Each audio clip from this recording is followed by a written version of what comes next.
Effet de la température sur le fonctionnement du transistor. 3. Les effets de la température sur le fonctionnement du transistor. 3.1.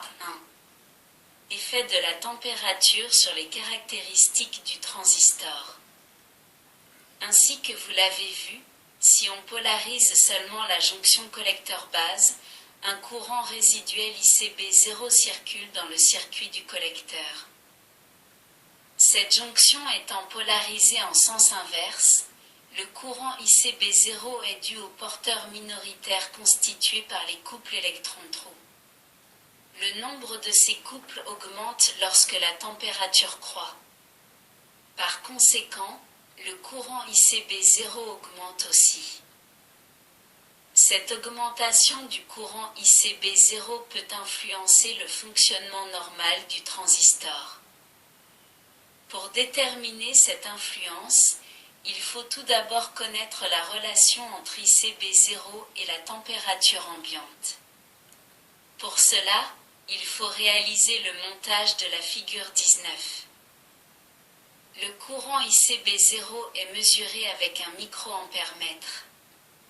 On chauffe le transistor pour suivre l'évolution de ICB0. On s'aperçoit alors que ICB0 double lorsque la température augmente de 10 degrés Celsius, transistor au germanium. Pour un transistor au silicium, ICB0 double pour une augmentation de température de 6 degrés Celsius. Donnons un exemple pour le transistor au germanium. Pour une température de 25 degrés Celsius, ICB0 égale 5 microampères, à 35 degrés C, ICB0 égale 5x2 égale 10 microampères à 45 degrés C, ICB0 égale 10x2 égale 20 microampères. On peut ainsi tracer une courbe représentant la variation de ICB0 en fonction de la température pour un transistor donné. En effet, pour une température donnée, ICB0 peut être différent selon le transistor examiné. On peut alors tracer le graphique de la figure 20 qui représente l'augmentation relative du courant ICB0 en fonction de la température. On voit que ICB0 est multiplié par 30 lorsque la température passe de 25 degrés Celsius à environ 75 degrés Celsius. Voyons maintenant l'influence de la température sur le courant collecteur lors du fonctionnement normal du transistor. Considérons le transistor monté en base commune, illustré à la figure 21A. Le courant d'émetteur IE vaut 2 mA, ICB0 vaut 5 microampères à 25 degrés Celsius et IC vaut 1,965 mA. La relation suivante lie ces différentes valeurs. IC égale phi x IE plus ICB0, avec phi égale 0,98. Calculons le courant IC à 50 degrés Celsius. Le courant ICB0 est multiplié par environ 6, voire figure 20. Donc, il vaut 5 microampères x 6 égale 30 microampères égale 0,030 mA à 50 degrés Celsius. D'où IC égale 0,98x2 plus 0,030 égale 1,990 mA, figure 21-B. Le courant IC a augmenté de 25 microampères, ce qui correspond à l'augmentation du courant résiduel ICB0. Comme le courant résiduel est toujours faible par rapport au courant de collecteur dans le montage base commune, on peut dire que la température a peu d'influence sur le courant de collecteur. Considérons maintenant le transistor monté en émetteur commun, figure 21C. IB égale 35 microampères, ICE0 égale 250 microampères à 25 degrés 7 IC égale 1,965 milliampères. Rappel. ICE0 est le courant résiduel collecteur-émetteur lorsque la base est en l'air. Ces valeurs sont liées par la relation IC égale bêta XIB plus ICE0. On sait que bêta égale phi, 1 moins phi. D'où le courant ICE0 peut être calculé à l'aide de la relation suivante déjà vue. ICE0 égale bêta plus 1 XICB0. ICE0 égale 49 plus 1 x 5 microampères égale 250 microampères. D'où IC égale 49x 0,035 plus 0,250. IC égale 1,965 milliampères. Cette valeur est identique à celle relative au montage base commune, figure 21a. Calculons la valeur de IC pour une température de 50 degrés Celsius. Pour cela, on doit calculer ICE0. Or, ICE0 égale bêta plus 1 XICB0. Donc ICE0 égale 49 plus 1 x 30 microampères égale 1500 microampères égale 1,5 milliampères. Et IC égale 49x 0,035 plus 1,5 milliampères égale 3,215 milliampères, figure 21-D. L'augmentation absolue du courant IC vaut 3,215 à 1,965 égale 1,250 milliampères, soit 1250 microampères. Dans les mêmes conditions de température, elle n'était que de 25 microampères pour le montage basse commune. En conclusion, le courant de collecteur d'un transistor monté en émetteur commun est notablement influencé par la température. C'est par ailleurs le plus grand inconvénient du montage émetteur commun. La figure 22 permet de voir l'effet de la température sur le réseau de caractéristiques de sortie. Vous remarquez que lorsque la température passe de 25 degrés Celsius à 55 degrés Celsius, l'ensemble des caractéristiques est décalé vers le haut. La température a également un effet sur la position du point de fonctionnement. C'est ce que nous allons voir avec le montage de la figure 23. Dans la figure 22, on a tracé les deux droites de charge relatives à ce montage. Le courant IB vaut 20 microampères. Par conséquent, à 25 degrés Celsius, le point de fonctionnement correspond à VCE égale 5,4 volts et AIC égale 2,4 milliampères. À 50 degrés Celsius, le point de fonctionnement du montage s'est déplacé, point A. VCE a diminué, 4 volts, et IC a augmenté, 3,3 milliampères. Si l'on voulait conserver les mêmes valeurs pour VCE et IC, il faudrait que le courant IB soit de 10 microampères, point A. Dans certains cas, l'augmentation du courant IC entraîne une augmentation de la puissance dissipée par le transistor. Cela a pour effet d'augmenter la température du transistor, d'où l'augmentation du courant I7 de la puissance dissipée et ainsi de suite. Ce phénomène est l'emballement thermique et peut conduire à la destruction du transistor. Afin d'éviter ce phénomène, il faut recourir à des montages appropriés.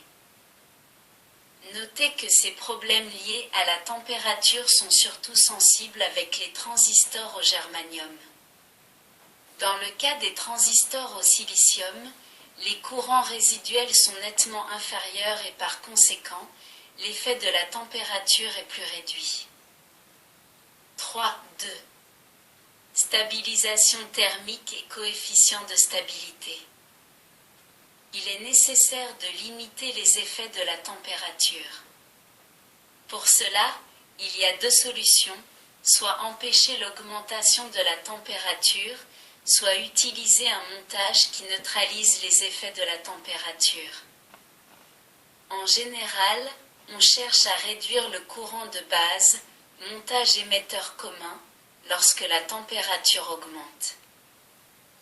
Dans le cas de la figure 22 ci-dessus, par exemple, on cherchera à fixer IB égale 10 microampères pour T égale 50 degrés Celsius. Ainsi, le point de fonctionnement ne changera pas. Si l'on veut que le point de fonctionnement ne varie pas, il est nécessaire que le courant IB soit lié directement à la température. Si celle-ci augmente, IB diminue et vice-versa. Pour obtenir cette correction automatique du courant de base, il faut employer un circuit de polarisation particulier. On définit un coefficient de stabilité, S, pour un circuit déterminé de la façon suivante. Ce coefficient mesure l'augmentation relative du courant de collecteur IC par rapport à l'augmentation du courant résiduel ICB0. La valeur de S est inversement proportionnelle à la stabilité thermique. Dans l'exemple du montage basse commune, où l'augmentation de IC est égale à celle de ICEO, on a S égale 1. Pour le montage émetteur commun, le courant ICE0 subit une augmentation, β plus 1, fois plus importante que celle de ICB0. ICE0 égale β plus 1, XICB0. Par conséquent, le courant IC augmente, β plus 1, fois plus que le courant ICB0. IC égale β XIB plus ICE0. Égale β XIB plus, β plus 1, XICB0.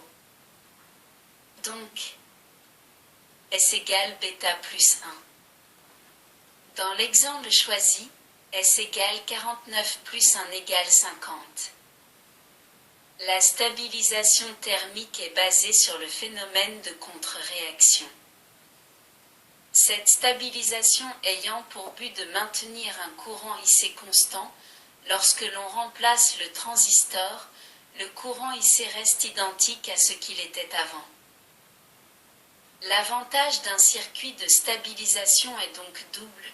Il permet une stabilité en température et le remplacement d'un transistor malgré la dispersion des caractéristiques de ses composants. 3.2. 1. Stabilisation par contre-réaction du collecteur. Ce montage simple est représenté à la figure 24. La résistance RB n'est plus reliée à la tension plus VCC, mais au collecteur du transistor. Si le transistor s'échauffe, le courant IC tend à augmenter, la tension aux bornes de RC tend à augmenter et VCE tend à diminuer. Or, IB égale VCE, RB donc IB tend à diminuer également. Il en résulte que IC tend à diminuer. Ce montage s'oppose donc à une variation du courant IB. Il y a réaction de la tension de sortie VCE sur le courant d'entrée IB. On peut faire le raisonnement inverse si IC tend à diminuer.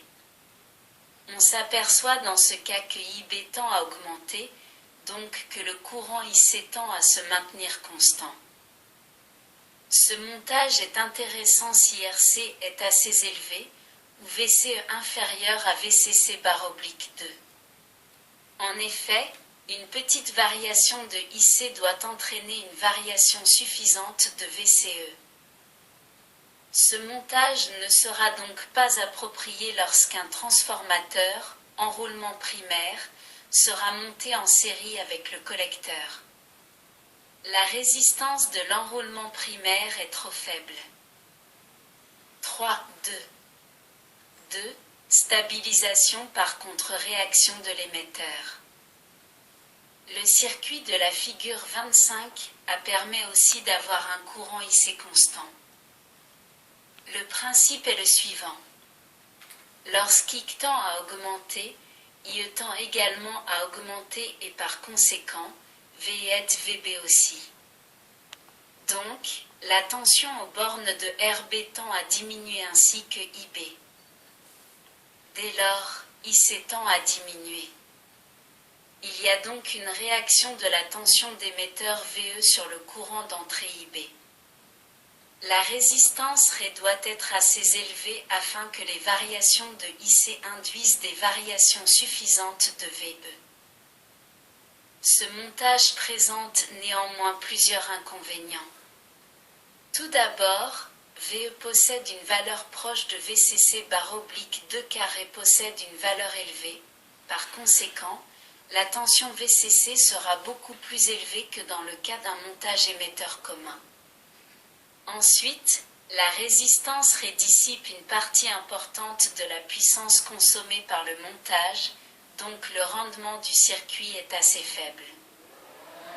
Ce montage pourra convenir si la puissance consommée n'est pas trop élevée et si le coefficient de stabilité, S, n'est pas trop faible.